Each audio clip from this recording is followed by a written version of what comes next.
Seal লাগিয়ে দিবে। যখন ওই বান্দার মুখের মধ্যে সিল লাগিয়ে দিবে তখন অটোমেটিক ওয়াতুকাল্লিমুনা আইদিহিম, তখন অটোমেটিক তাদের হাতগুলো কথা বলতে থাকবে। মুখের মধ্যে সিল মেললে মুখকে একেবারে আল্লাহ তাআলা বুবা বানিয়ে দিবে, মোহর মেরে একবারে মুখকে বুবা বানিয়ে দিবে। বান্দা যা কিছু জিজ্ঞাসা করা হয় বান্দাও স্বীকার করে। তখন আল্লাহ বলে ঠিক আছে আমি তোমার মুখের মধ্যে সিল মেরে দিলাম। যখন সিল মেরবে তখন অটোমেটিক আল্লাহ তাআলার সাথে ওই বান্দার হাত কথা বলতে থাকে। ওয়াতুকাল্লিমুনা আইদিহিম, বান্দার পক্ষ থেকে হাতগুলো আল্লাহ তাআলার সাথে কথা বলতে থাকে। আল্লাহ তাআলার সাথে কি কথা বলে? বলে আল্লাহ গো, আপনি আপনার বান্দার যে দুষ্টা ধরেছেন সে ঠিকই এ কাজটা করেছে, সে মিথ্যা কথা বলতেছে, সে আপনার সাথে সে মিথ্যাবাদী, সে আপনার সাথে মিথ্যা কথা বলতেছে। হাত আল্লাহর সাথে সরাসরি কথা বলবে। ওয়াতাশহাদু আরজুলুহুম, এবং পা ওই কথার সাক্ষী দিবে। পা আল্লাহ তাআলার দরবারে বলবে ইয়া আল্লাহ, ওই মিথ্যাবাদী আপনার সাথে মিথ্যা কথা বলেছে, তারপরে হাত আপনার সাথে যে সত্য কথা বলেছে আমি পাও হয়ে সাক্ষী হইলাম, আমি পাও আপনার সাথে সাক্ষী দিতেছি, আপনার কাছে সাক্ষী দিতেছি। সে যে কথাগুলো বলেছে, হাত বিস্তারিত যা কিছু বলেছে আমি পাও হয়ে সাক্ষী হয়ে গেলাম। হাত সত্য কথা বলেছে, আমি হাতের যে সমস্ত কথা বলেছে আমি হাতের ব্যাপারে আমি সাক্ষী, আমি হাতের পক্ষে সাক্ষী। আমি পা দ্বারা সে ঘুষের টাকা গোনার জন্য সে অমুকের বাড়িতে গিয়েছিল, আমি পা দ্বারা সে গান বাজনার দিকে দূরে দূরে গিয়েছিল, আমি পা দ্বারা সে একজন সুন্দরী মেয়ের দিকে, যে মেয়ে তার উপর হারাম ছিল, যে মেয়ের জন্য যে মেয়েকে তার জন্য দেখা যায়ছিল না, ওই মেয়ের দিকে আমি পা দ্বারা সে দূরে দূরে ওই মেয়ের দিকে গিয়েছে। তখন সমস্ত সব কিছু অঙ্গ প্রত্যঙ্গগুলো আল্লাহ তাআলার কাছে ওই মৃত্যুকের ব্যাপারে সাক্ষী দিতে থাকবে, সাক্ষী দিতে থাকবে। শুধু তাই নয়, আমার আল্লাহ বলেন কিয়ামতের ময়দানে প্রত্যেকটা মানুষের পক্ষে বিপক্ষে 60টি রাজ সাক্ষী থাকবে। কয়টি? প্রত্যেকটি মানুষের পক্ষে বিপক্ষে 60টি রাজ সাক্ষী থাকবে।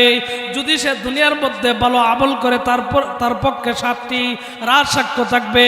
আর যদি সে দুনিয়ার মধ্যে অপকর্ম করে নিজের মন মতো জীবনকে চালিয়ে যায়, যেভাবে মন চায় সে জীবনকে চালিয়ে যায়, গুনাহ করে দুনিয়া থেকে বিদায় হয়, মানুষের সাথে খারাপ ব্যবহার করে বিদায় নেই, আমার রাসূল বলেন তাহলেও তার বিপক্ষে 7টি রাজ সাক্ষী দাঁড়াবে। কয়টি? 1 নম্বর ধরেন জায়গা। 1 নম্বর কি? 1 নম্বর জায়গা, আমি আপনি যেই জায়গার মধ্যে বসে বসে খারাপ কাজ করছি, আমি আপনি যেই জায়গার মধ্যে বসে বসে চুরি করছি, আমি আপনি যেই জায়গার মধ্যে বসে বসে সুদের টাকা গনেছি, আমি আপনি যেই জায়গার মধ্যে বসে বসে একটা অপরিচিত মেয়ের সাথে কথা বলেছি, ওই জায়গা কিয়ামতের ময়দানে আল্লাহ তাআলার কাঠগড়ায় সাক্ষী হয়ে যাবে। বলবে আল্লাহ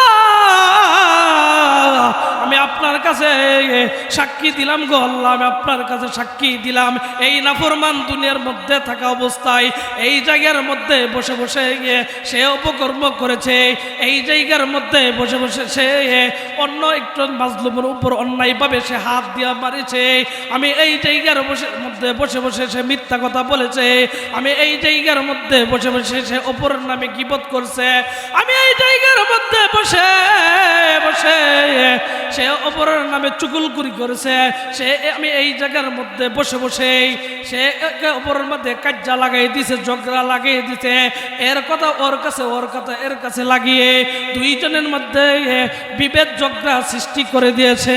তো আমি বলতেছিলাম কিয়ামতের ময়দানে বান্দা যদি দুনিয়ার থেকে ভালো আমল করে ওই রাজ সাক্ষীগুলো তার পক্ষে সাক্ষী দিবে। আর যদি বান্দা দুনিয়ার মধ্যে নাফরমানি করে দুনিয়ার থেকে বিদায় নেই, তাহলে ওই 7টি রাজ সাক্ষী আল্লাহর কাঠগড়ায় তার বিরুদ্ধে সাক্ষী দিবে, এমনকি তাকে সাক্ষী দিয়ে জাহান্নামে নিয়ে যাবে। বলে নাউজুবিল্লাহ। তো 1 নম্বর আমার আপনার বিরুদ্ধে কিয়ামতের ময়দানে 60টি রাত সাক্ষী। কয়টি রাত সাক্ষী? আমি আপনি যেই জায়গার মধ্যে বসে বসে গুনাহ করব, ওই জায়গায় 1 নম্বর আল্লাহ তাআলার দরবারে বিচার দিবে। আল্লাহ তাআলার কাছে মামলা মুকদ্দমা দায়ের করবে, বলবে আল্লাহ এই নাফরমান এই জায়গার মধ্যে বসে বসে সে গুনাহ করছে। আর আপনার মাশাআল্লাহ আজকে 12 তারিখ সেন্দা বাজারের মাদ্রাসার মাহফিলে বসে বসে ওয়াজ শুনতেছেন। তখন কিয়ামতের ময়দানে এই জায়গা আল্লাহর কাছে বলবে আল্লাহ উমুকের ছেলে উমুক হুজুরদের ওয়াজ নসিহত এই জায়গার মধ্যে বসে বসে শুনছিল, আমরা আপনার কাছে সাক্ষী, আমরা আপনার কাছে সুপারিশ করি এই বান্দাকে আল্লাহ আপনি জান্নাতে নেবেন। তো বান্দা যেই কাজ করুক না কেন 1 নম্বর তার পক্ষে বিপক্ষে কে সাক্ষী দিবে? আল্লাহ। 1 নম্বর জায়গা সাক্ষী দিব। কে সাক্ষী দিবে?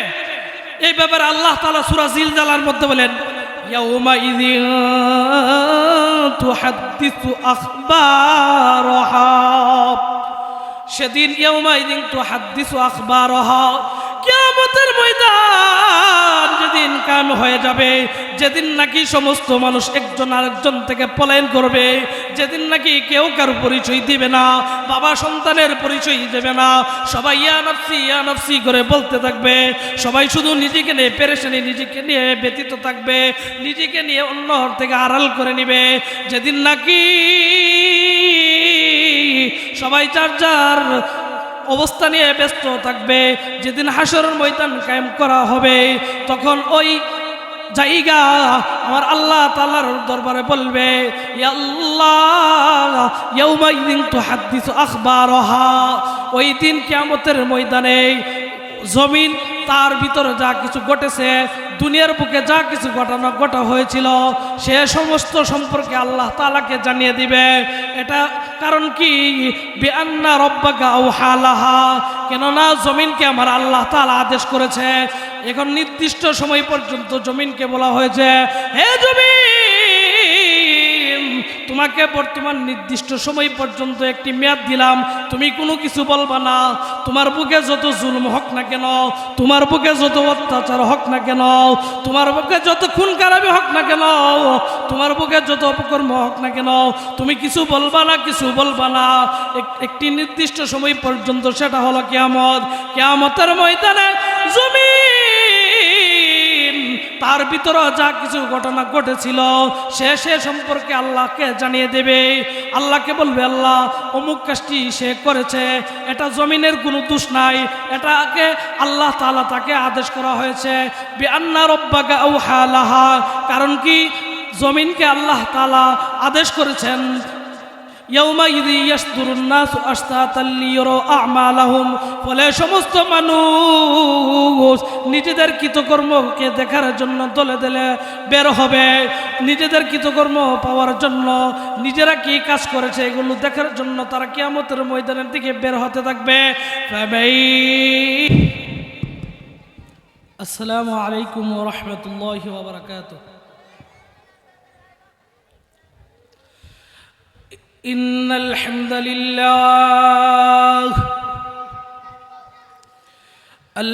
لله نحمده ونستعينه ونستغفره ونعوذ بالله من شرور أنفسنا ومن سيئات أعمالنا،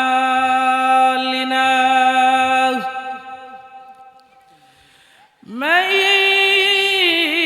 يهده الله فلا مضل له ومن يضلله فلا هادي له، ونشهد أن لا إله إلا الله وحده لا شريك له، ونشهد أن سيدنا ومولانا محمدا عبده ورسوله أرسله بالحق بشيرا ونذيرا وداعيا إلى الله بإذنه وسراجا وقمرا منيرا أما بعد فأعوذ بالله من الشيطان الرجيم بسم الله الرحمن الرحيم ووضع الكتاب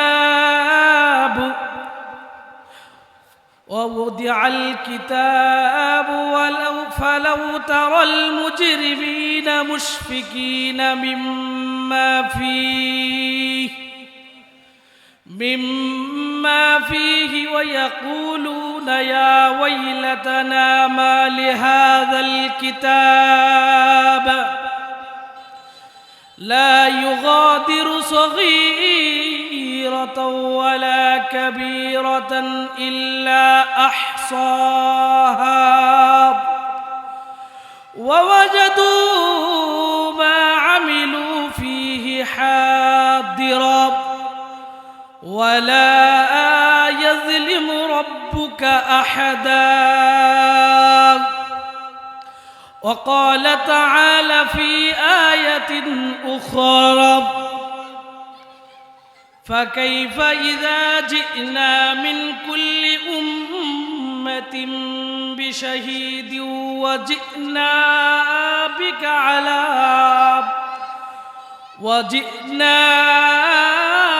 بك على هؤلاء شهيدا صدق الله مولانا العظيم وقال رسول الله صلى الله عليه وسلم القبر روضة من رياض الجنة أو حفرة من حفر النار أو كما قال عليه الصلاة والسلام إن الله وملائكته يصلون على النبي يا